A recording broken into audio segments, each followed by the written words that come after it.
outros locais, né? Aqui também a gente tem um grande trabalho da FOSP, tem informação da morbidade hospitalar e também do registro de base populacional. E essas informações que a gente viu do mundo, que eu mostrei, que a Rosário mostrou, elas estão disponíveis aqui nesta página.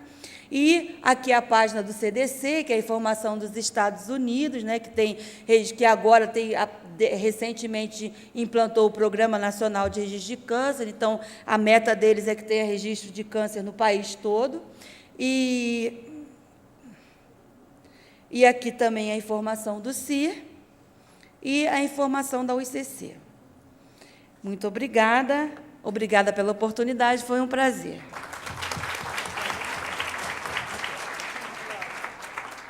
Muito obrigada, doutora Marcele. Então, vamos para a última palestrante da tarde, que é a doutora Nazira Mahairi.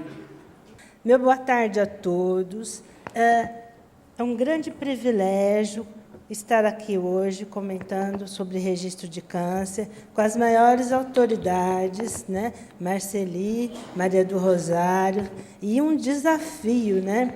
Poder falar para vocês sobre registro de câncer depois de ter ouvido palestras tão brilhantes como foram as da Marceli e da Maria do Rosário. Elas já falaram muita coisa para vocês, algumas coisas eu vou reforçar, e tem uma parte importante dos registros de câncer, que é o lado humano, né, das pessoas que trabalham com a informação, com as pessoas que coletam essa informação nos prontuários, que nem sempre eles têm assim facilidade de acesso, de leitura, porque a informação está lá com uma letra rápida de um médico, de alguém que, depois de uma cirurgia de 12 horas, tem que fazer um relatório da cirurgia, tem que colocar a informação no prontuário, e nem sempre essa letra é caprichada. Muito foi falado sobre incidência. Então, incidência é o número de casos novos. Mas, quando eu falo número de casos novos, e a Marceli e a Rosária que falaram em quantidades, em números, eu quero lembrar para vocês que, às vezes, o caso novo é aquela pessoa que está dentro da nossa casa. Aquele número não é um número, é uma pessoa que leva uma informação, um diagnóstico, uma situação para uma família que, inesperadamente, vai ter que passar por uma determinada quantidade de sofrimentos, né? Então, esse caso novo é um indivíduo, é uma pessoa, tem uma história de vida, tem uma família. E por que eu quero saber incidência? Então, eu quero saber o número de casos novos, porque é o momento de você, com base nessa informação, ter algum tipo de ação. Então, um gestor pode modificar alguma situação com base no caso novo. Implantar um programa de detecção precoce, ele pode atuar. Quando eu trabalho com a mortalidade, eu estou trabalhando com os óbitos, são importantes também. Mas o que eu posso fazer? Aqueles pacientes já obituaram. Então, quando eu tenho um caso novo, levanta incidência, eu tenho a possibilidade de trabalhar com essa informação. E o registro de câncer, ele trabalha da seguinte forma, ele não é uma pesquisa, ele é um serviço, é um centro de coleta importante, de processamento, análise e divulgação de informações sobre câncer. Mas não é de qualquer jeito. A gente faz isso de forma padronizada, sistemática e contínua. Então, para que vocês entendam como foram geradas as informações que Maria do Rosário falou, Marceli falou, eu vou dar algumas ideias do que faz esse registro de câncer. Ele coleta cada caso novo de câncer que ocorre em uma determinada população. Então, ele vai lá, ano a ano, com os seus funcionários, coletando todos os casos que surgiram naquele ano para aquela população específica e numa área geográfica delimitada. Maria do Rosário falou do registro de câncer do município de São Paulo. Eu faço registro de câncer do município de Campinas. Outros fazem dos outros locais que a Marceli mostrou para vocês.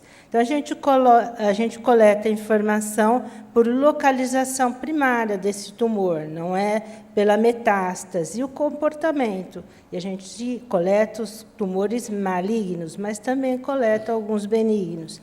A gente arquiva, processa, analisa esses dados e divulga essas informações consolidadas para a comunidade, para os gestores, como a Marceli mostrou para vocês, em todas essas fontes de informação. Então, o mundo inteiro trabalha de uma maneira padronizada.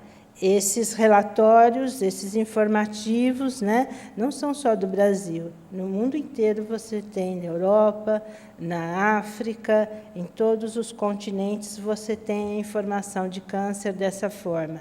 E todos esses registros trabalham assim, visando levantar a incidência dos casos novos, como a gente comentou aqui com vocês nessa tarde, a mortalidade, as séries temporais, né, a importância de você acompanhar ao longo do tempo, como a Maria do Rosário bem falou, a sobrevida, como vocês já ouviram falar hoje durante toda a manhã e todo esse espaço de tempo que nós estamos aqui hoje reunidos, da análise espacial, que também a Maria do Rosário falou, das estimativas que o INCA nos proporciona a cada 2 anos, e o planejamento de ações, que também foi comentado hoje durante toda a manhã, para as populações de acordo com a quantidade, o número de cânceres e os tipos de cânceres que a gente vai encontrando. Só para reforçar tudo o que elas já disseram hoje, é um instrumento, o registro de câncer, que é importante para a incidência, e, através dela, a gente vê o número de pacientes que tiveram câncer, sua distribuição por faixa etária, como a Rosário mostrou, o sexo, local de nascimento, local de residência. Local de residência é importante para a gente fazer análise espacial.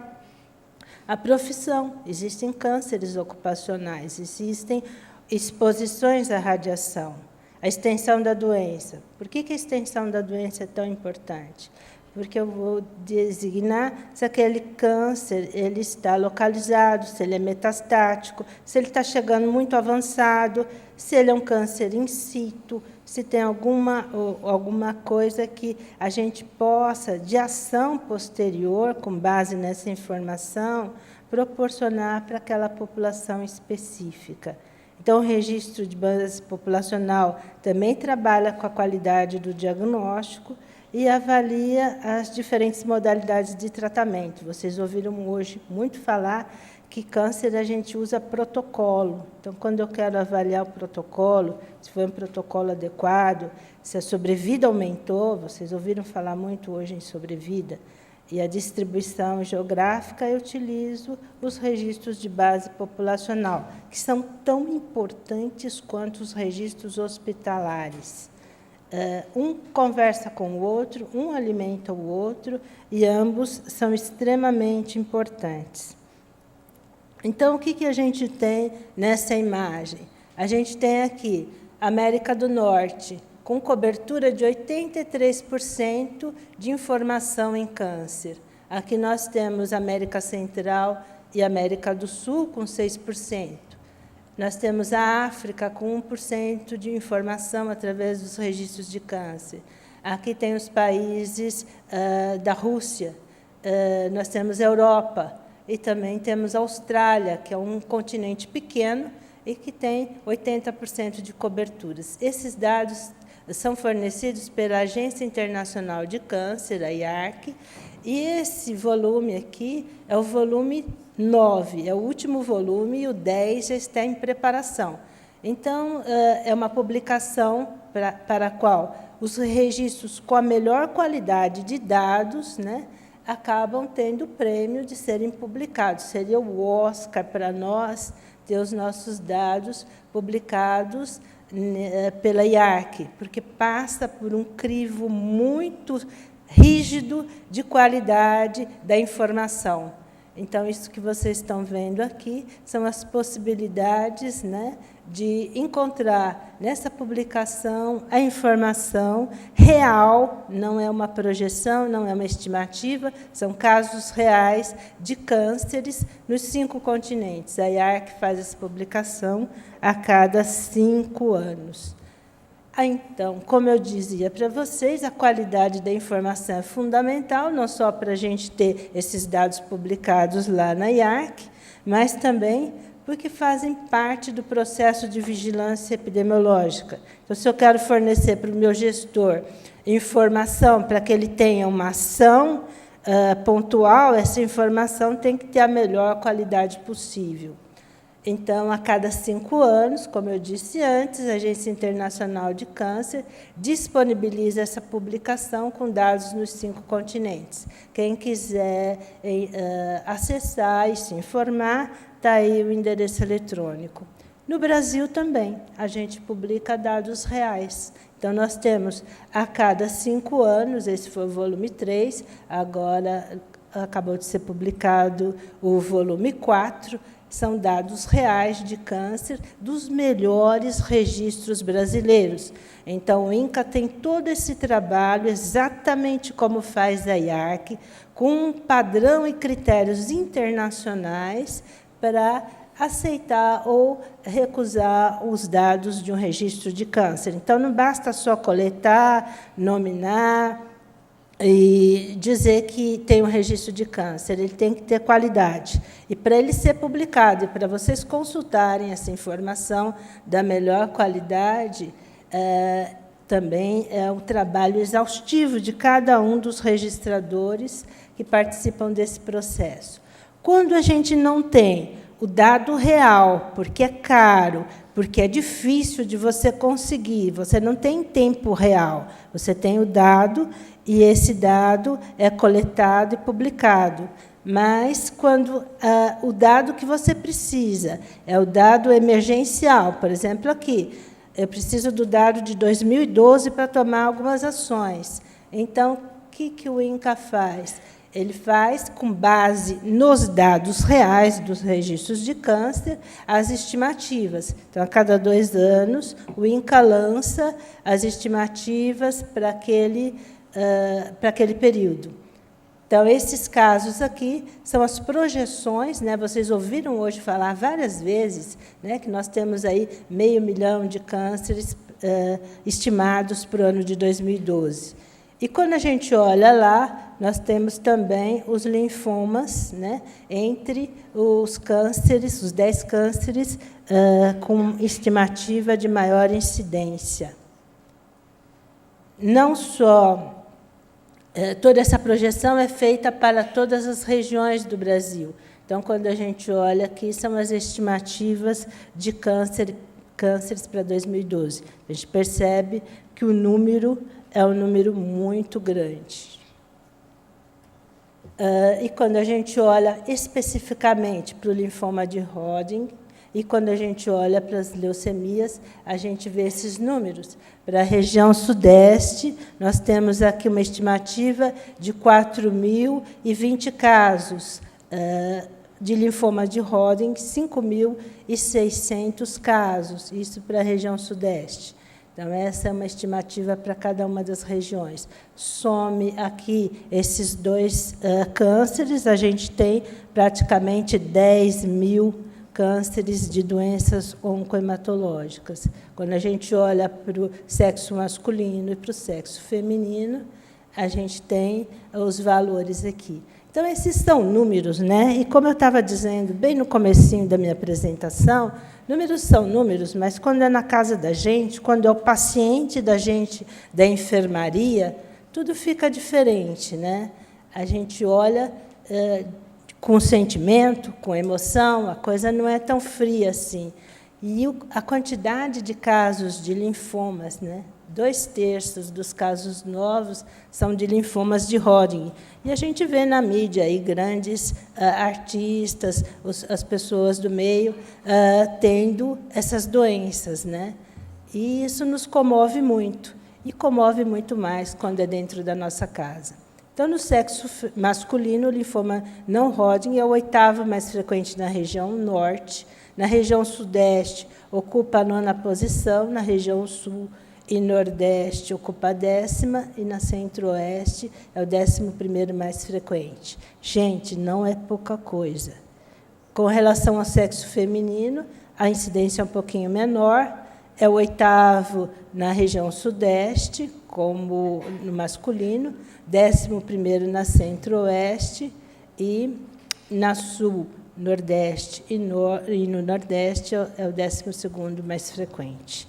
Eu não quero cansar vocês, porque nós estamos no fim da tarde, já tiveram um dia inteiro de palestras, então eu vou ser o mais breve possível. Vou mostrar aqui só a representação, isso é uma representação espacial de homens, as taxas brutas, né, da estimativa para 2012. Então, vejam, isso comprova aquilo que Marceli e Maria do Rosário disseram, né, das áreas mais desenvolvidas apresentarem um maior número de linfomas no nosso país. Se vocês acionarem aí essa página no INCA, é só clicar, como disse a Marceli, em cada estado vocês vão ter todas as taxas, informações e números. Mas eu não estou preocupada com números, eu estou preocupada com pessoas, com doentes que têm essas doenças. Então, no linfoma de Hodgkin, o aumento foi a partir de 1990 e se deveu à melhoria dos procedimentos diagnósticos e das mudanças de classificação morfológica do tumor. Pessoas do sexo masculino têm um risco 2 vezes maior do que do sexo feminino de desenvolver linfoma não Hodgkin. Com relação às leucemias, já foi muito bem apresentado e comentado pela Maria do Rosário nas questões mundiais, com a Marceli nacionais, tá? E vocês sabem muito bem. Então, não é só o Brasil que faz estimativas. O Globocan é também um instrumento que calcula estimativas no mundo todo, né? Porque muitos dos registros não conseguem ter o dado, como eu disse, em tempo real. Não é só no Brasil que a gente faz estimativas. A última estimativa do Globocan foi de 2008. Então, é o valor que a gente tem que dar aqui para o INCA e por produzir essa informação, que é de grande utilidade para os gestores. Aqui está o mapinha das leucemias, dos homens e das mulheres, né? No Brasil, a gente tem, como foi falado, uma quantidade de linfomas e leucemias grandes, mas eu não queria esquecer o mieloma múltiplo. Como eu sou reumatologista e trabalho como voluntária no câncer, eu me